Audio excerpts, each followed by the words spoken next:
Before I begin with this review, I do want to say a few things that I want to get off my chest. Back in 2015, I never thought that I would be reviewing a show involving Ninja Turtles, of all things. I just thought that since Season 4 was airing around the time, or rather it was starting, that I would provide my thoughts on the show, much like most others on YouTube already has. Andre Black Nerd Gamer is one example. But now, after almost 3 years, we finally reach full circle. Or rather, we finally come full circle with all this. And what better way to do so than with my thoughts on the Season 3 finale. How fitting, because it was just awesome. This is Mega Man NG, and I welcome you all to the TMNT 2012 Season 3 finale review. Here I provide my thoughts on the finale itself, Annihilation Earth. And boy, by the time it was all done, I literally could not find the right words. I literally can't fathom it either. So here's the deal. I'm going to provide my thoughts on this with a few things. First will be a summary of what the Season 3 finale is about. Then the main points, where I will be discussing my thoughts on both parts as a whole. In addition to it, I will also be reviewing Season 3 as a whole. And what comes next. Although if you have been watching my reviews by this point ever since I started back in October 2015, then you would know. Anyway, let us get started. It's been a long time coming, and now at last, we are here. Let us begin. Some time has passed after their clash with the Triceratons Zog. The Turtles, Casey, and April get a message from someone named Bishop, who wishes to meet with them. Meeting Bishop confirms their worst fears. The Triceratons are coming to Earth, and they are here to end their war with the Kraang by any means necessary. The Turtles and their allies must find a way to stop the Kraang, but that is the least of their worries. A threat so dangerous, so destructive, and so monstrous forces both good and evil to unite. But how long will it take before their truce would end? How long would it take before something goes wrong? What will happen then? Can the Turtles, Casey, April, Splinter, the Mutanimals, and Bishop be able to stop the Kraang? Can they stop the Triceratons? Can they save their home before it's too late? Season 1's finale was a showdown, a final battle against not only the Foot but also the Kraang. Or rather, in this case, it was a battle against the Kraang. Season's 2 finale ended on a hollow victory as the Turtles had to escape New York from the Kraang invasion. And now, Season 3. It's a season finale of a grand scale. Compared to last season, this season takes it up a notch. And it's insanely out of this world. Let's start with part 1, and it starts with the Turtles learning that the Kraang have come out of hiding with one objective: revenge. That's the least of their worries. We get a debut here in part 1, and it's not the only debut we'll be getting here. Bishop. He's voiced by Nolan North. Compared to most of the Kraang, this one is actually a good guy. However, sadly, he is not like the 2003 version. The 2003 Bishop was so better here. Or rather, was much better. Here in the 2012 series, Bishop is a Kraang, but rather an Utram. A Kraang that was once, or rather, was a good guy. It was a good guy before a section of the Kraang splintered off, or rather the section of the Utram splintered off to form their own faction, the Kraang, which led to the situation that is right here. And yeah, he actually turns out to be as strong as he is. He actually puts up a heck of a fight against the Turtles, and he actually became a good ally for them. Which was nice and all, but you know that the Kraang full well will do whatever it's necessary to take everyone down. Surprisingly enough, Kraang Prime also makes an appearance here. Same for Kraang Subprime. However, she is not voiced by Roseanne Barr. Instead, she is replaced by Rachel Butera. And I found her to be okay. She didn't have much, but yeah, she was still Kraang Prime, and she was able to capture that feeling big time. It also marks their last appearance of the season as they go down with the Technodrome. If there's one good thing about this season finale, it's that it's good to hear Gilbert Gottfried again as Kraang Subprime. And personally, to me, he nailed it well. He nailed it really well. We also get another debut. Yeah, the Triceratons are here, but in addition, we get Captain Mozar. Captain Mozar is captain of the Triceraton fleet. One of the last surviving Triceratons after the Kraang pretty much used a weapon to wipe away their planet. He is voiced by Michael Dorn, and he delivers a really good performance. A performance so good that I thoroughly liked it. I liked it big time. He actually nailed it to a T. Nailed it to a T well enough, and it was actually pretty nice. Yeah, and there's a reason he is someone to be feared, of course. Someone that you don't want to mess with, too. The Triceratons are no pushovers. These guys are dangerous for a reason, and we even get a backstory, courtesy of Bishop, on how the Kraang and the Triceratons were at war. They were at war for centuries. But the thing is, these two different factions are a foil for each other. They truly are a foil for each other. Let me explain why. We have the Kraang, who are pretty smart, pretty advanced with their technology, and they're able to pretty much rely on their brains, while the Triceratons specialize in brute force, and they're pretty much the brawn. And the Kraang pretty much were responsible for destroying the Triceratons' home planet, with a little something called the black hole generator, or as in the Triceratons' case, the Heart of Darkness. Oh man, it's just messy. It began with a showdown and shut the Technodrome, only for the Triceratons to show up, and the fight changes. So now they not only have to deal with the Triceratons, but also the Kraang as well, and it's crazy. But the surprising thing is that the Triceratons are no different than the Kraang. They are no different. They're no different because whereas the Kraang wish to terraform and hide from the Triceratons, the Triceratons wish to annihilate. They want to annihilate the Kraang, and they do so at the cost of any planet that they were able to terraform. And they do it with the Heart of Darkness, aka the Black Hole Generator, which is what they used. Part 1 does come to an end with an insane action scene as the Triceratons prepare to unleash the Heart of Darkness, and the Turtles gather all their allies together to stop them, which leads straight into Part 2. All the heroes and their allies stand together against them, but even that may not be enough to stop them. It isn't enough. Despite their efforts, things are not good. Most of the crew gets captured, especially Michelangelo, who ends up getting captured and sent to the Triceraton mothership. I mean, wow, I didn't think they would resort that far. So much so that the Turtles may have to form a truce with Shredder to save the Earth. The enemy of my enemy is my friend. It would go as well as you expect, with one highlight being that Splinter and April standing up to Shredder and his forces. That was pretty interesting, and pretty good. Why the Triceratons kidnapped Mikey is something I don't understand. I feel Mikey is the voice of reason in all this, but even the voice of reason isn't enough to convince the hulking, monstrous, Triceratops-looking creature from, well, doing what they have to do. At least it all culminates in a rescue mission by the other Turtles to save him. As for the truce, well, the truce doesn't last long, and it decides to throw a complete monkey wrench. Splinter was getting ready to shut down the device, hoping that they could be able to save Earth.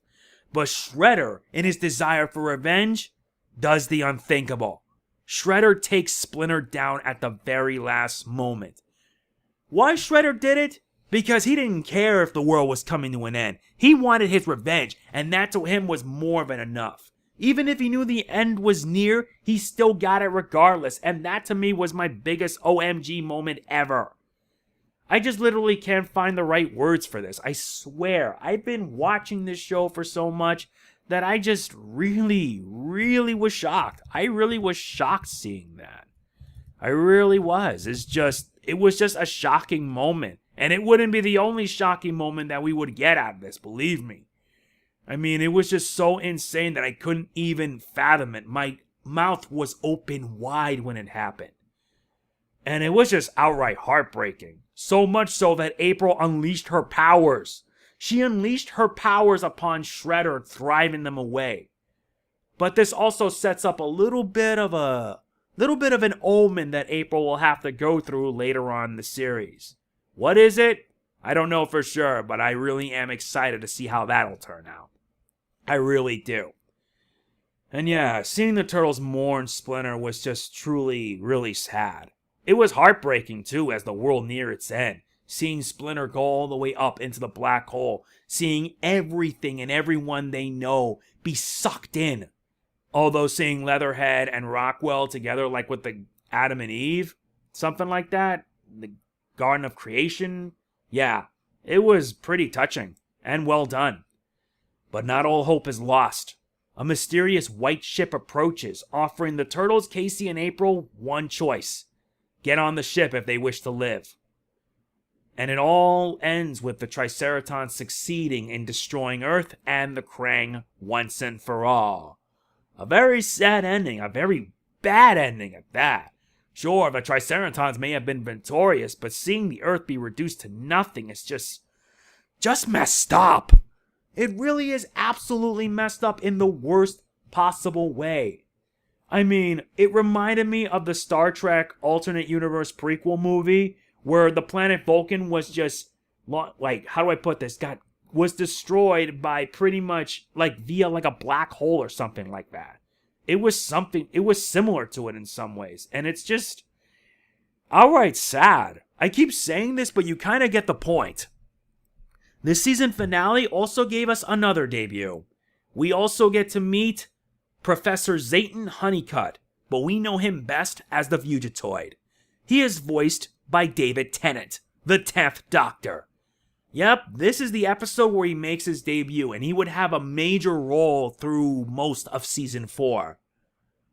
And yeah, how it ends may have been bad, but it ends with a sense of optimism because their journey has only just begun. I truthfully mean that. I thought last season's finale was just insane, but this takes the cake. This season finale is one hell of an action-packed finale, and this is the only time you're actually going to hear me say that. I mean it. It was an action-packed finale that was insane, yet incredible at the same time. Truly action-packed from start to finish. Had enough emotion and tension that it was just insane. It has enough twists and turns that it was just incredible. I loved it. I really did. Although the ending, the downer ending, was a bit sad. But there was a sense of optimism that there is hope. And that leads up to or rather sets things up for the first half of Season 4. Which brings up one big flaw. As much as I really like this season finale, for what it's worth, my rating for it will be in the description. There is in fact one big flaw that I am going to mention here. And there's a very good reason why I'm mentioning this flaw right now. And it's pretty obvious. Why is that? You guys know I reviewed Season 4, right? All the way through to the end. Remember that mid-season finale, Earth's Last Stand? Well, yeah, even though for Season 3's finale it ended up doing pretty well, my only flaw is this. Earth's Last Stand pretty much makes it somewhat null and void. Yeah. I won't explain it to you, but if you wanted to know, look at my review. Look at my review of Earth's Last Stand. You'll pretty much understand it and you'll pretty much get it. But overall, Season 3 was more intense than Season 2. Though it does start off on a downer note since it did take place, or rather in this case, takes place sometime after the events of Season 2, things do pick up. It started off on a downer ending with Leonardo recovering, the Turtles recovering after getting their butts kicked by the Foot and the Kraang, Leo getting a new voice actor, which is nice. Things do pick up over time, and all of it is good, with a few exceptions. The Battle for Earth two-parter was awesome. It was truly awesome seeing the Turtles and the Mutanimals fighting to save their home from the Kraang. And it was good. Many new characters were introduced. And everything set up really nicely, leading up to a finale that was intense. It was also sad, but also had a bit of hope. it carried a bit of hope, hoping, or rather, letting the viewer know that not all is lost. The journey has only just begun, and season 4 is proof of that. So, yeah, I really did enjoy season 3. I really enjoyed season 3, or heck, I've enjoyed the entire series.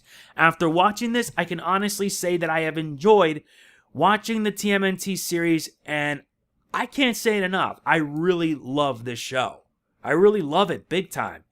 It's a shame that I didn't review this sooner, because if I did, you guys would know I would be reviewing it big time. I would be showing my love for the series now and forevermore.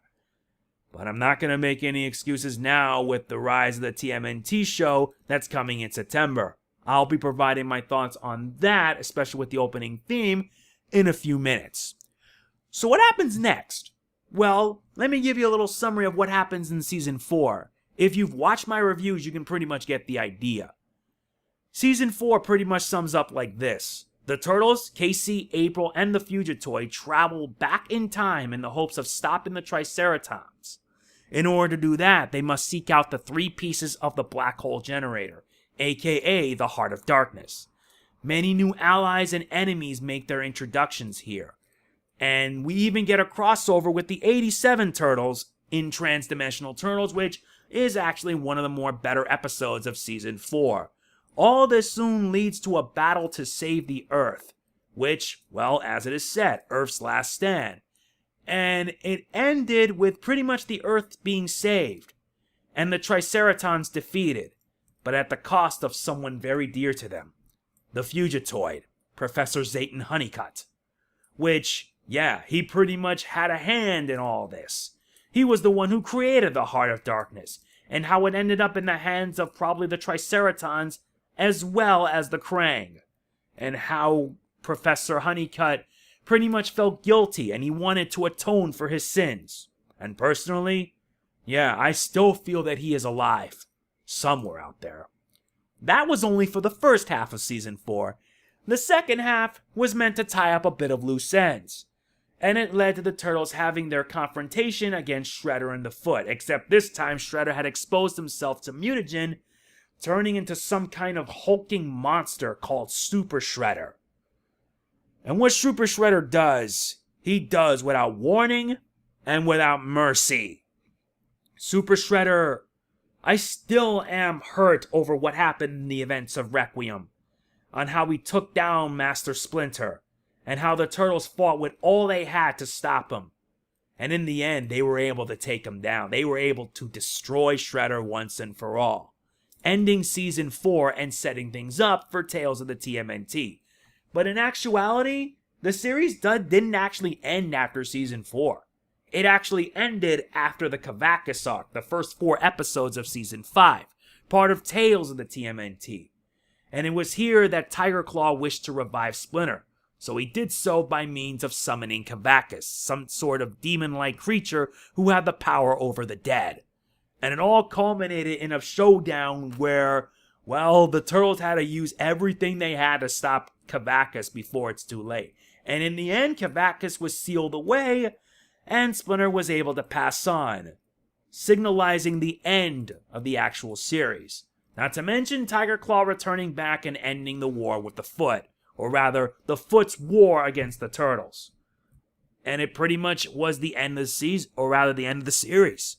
From here on out afterwards, the series followed an anthology route, providing different stories. You have the Usagi Yojimbo arc, or rather in this case, When Worlds Collide, which was meant to tie a bit of loose ends of Season 4 involving Lord Dreg, Armageddon, and the Neutralizer. But it was also nice to see Raph and Mona Lisa again. Yeah, I ship Raph and Mona Lisa. And here in this series, Mona Lisa's an alien. So hey, there's something, right? And after that arc, there was also the Usagi Yojimbo arc, where the Turtles end up in the world of Miyamoto Usagi. They team up with Miyamoto Usagi in the hopes of carrying around, or rather babysitting a kid, or rather in this case, taking this child to a sacred temple so they can be able to defeat a great evil. And this kid eventually does get character development. He starts off as a brat, but as time goes on, he actually does follow the role nicely. It really does.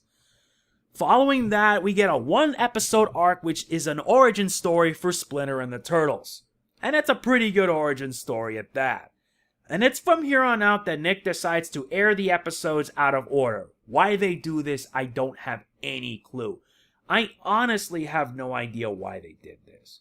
So, let me explain things. I'm explaining how it happens in production order, not by where the episodes will air, okay? Or rather, the episodes aired.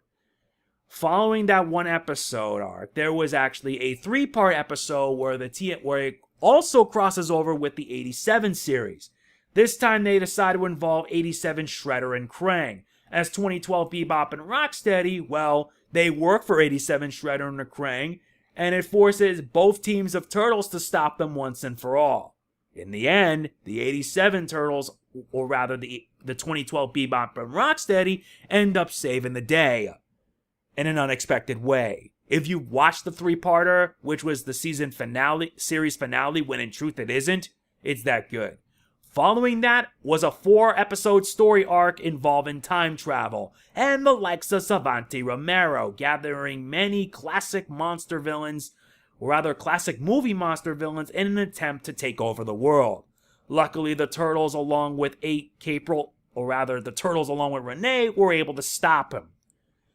And eventually, the series finale, Raphael Mutant Apocalypse, which is like set in an alternate an alternate timeline 50 years in the future, where Raphael, along with Donatello, travel a post-apocalyptic world. And as time went on, they reunite with their other siblings in the hopes of finding sanctuary. And what follows is a very, very, very sad ending. And even though it has an upbeat ending, it is considered to be the series finale. And yeah, that's pretty much it. That's pretty much it for the 2012 series.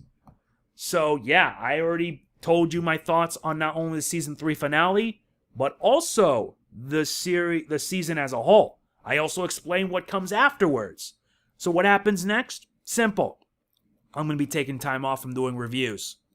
Because doing all of this for so long, I need a break. What's going to happen is pretty simple. At the end of July, I will be working on a TMNT 2012 series review, where I will be reviewing the series as a whole, and I mean all 5 seasons, what I liked, what I disliked about it, etc. And in addition, I will also be re-reviewing 3 episodes from Season 4. Remember that quick overdue triple episode review that I did a while back? Yeah, I can't make excuses now. I'm redoing these 3 episode reviews. Why? Because that overdue review was utter trash. I will admit, it is utter trash. I want to redo it and have them be proper reviews so that way everything can be fixed. And as for Rise of the TMNT, the new TMNT show, that's coming in September. Although the sooner we get a date for when it comes, I will be reviewing it. I will be reviewing the show, which I've learned that it's going to be 26 episodes, but it's actually going to be split into 2 11-minute segments. 22 minutes. 2 11-minute segments, meaning that you guys are going to be getting an episode review focusing on 2 segments. So, 2 for the price of 1, I'd say. It's been so long that I couldn't be more happier reviewing the show. I would like to thank each and every one of you for sticking around with me after so long. Through thick and thin, even after having my account terminated / reinstated and all that jazz. I mean it. I want to thank you guys so much for being there for me. And what happens next? Who knows? But know that in September, I will be reviewing Rise of the TMNT. You can count on it. That is going to be it for this Season 3 finale review, and boy, it was a long one. No top 5 for this one. All of Season 3 is awesome. For better or for worse. I mean it. Watch the show if you haven't. Besides, I have, and now that I've watched every single episode from Season 1 all the way to Season 5, I can honestly say that my work is done. It is finally done, so that is going to be it. If you enjoyed this video, please be sure to hit the like button. I've worked really hard in making this possible. And I will catch you on the flip side. Yeah, I'm going to be taking a break from doing these reviews, and before anybody asks, yes, I did see the opening theme for Rise of the TMNT. It is awesome. I am looking forward to reviewing this show in September. That is going to be it. If you enjoyed the video, please be sure to hit the like button. I said that already, but I may as well say it again. Please hit it. It means a lot to me. Don't forget to like, comment, share, subscribe, and more importantly, click on the bell. Doing all of this helps me, and I want to grow as a YouTuber. I mean it. So I'll catch you guys on the flip side. This is Mega Man NG signing off. Peace out. See you next time. And thank you. And one last time, say it with me, everyone. Together. Booyakasha!